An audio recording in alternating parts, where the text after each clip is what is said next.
Connector Insight. From the company car to employee mobility.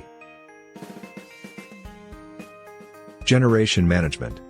Within the present workplace, there are up to 5 generations engaged, with the very tail end of the silent generation accounting for a percentage point or two and the newest post-millennials accounting for not much more. The majority of the workforce then is made up of the highly motivated, workaholic baby boomers as they edge toward retirement, the independent, pragmatic Gen Xers as they move into senior management roles, and the largest of the 3 cohorts, the millennials, as they take up more and more of the main workplace roles. A challenge for the fleet manager, and the mobility manager, is to create and direct transport policies that meet the needs of 5 separate groups with different goals and motivations. New generations and new attitudes.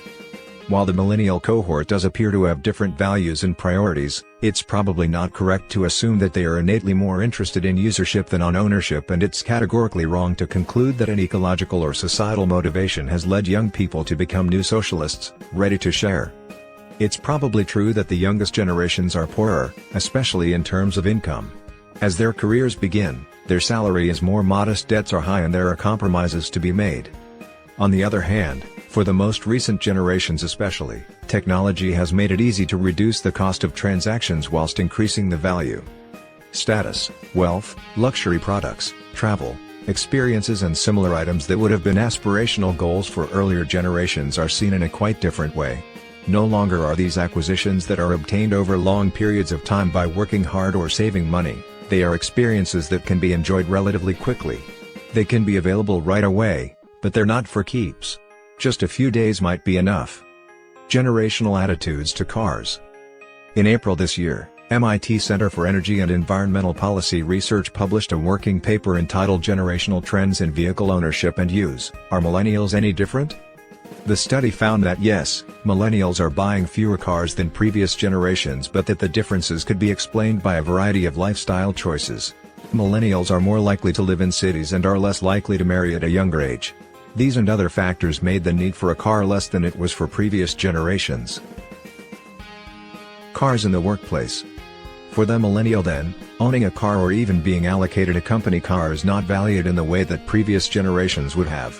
Their preference for access-based services rather than ownership is based partly on expedience but also on the idea that ownership is limiting or restricting. For the first time in 100 years, a car no longer means freedom, but the opposite.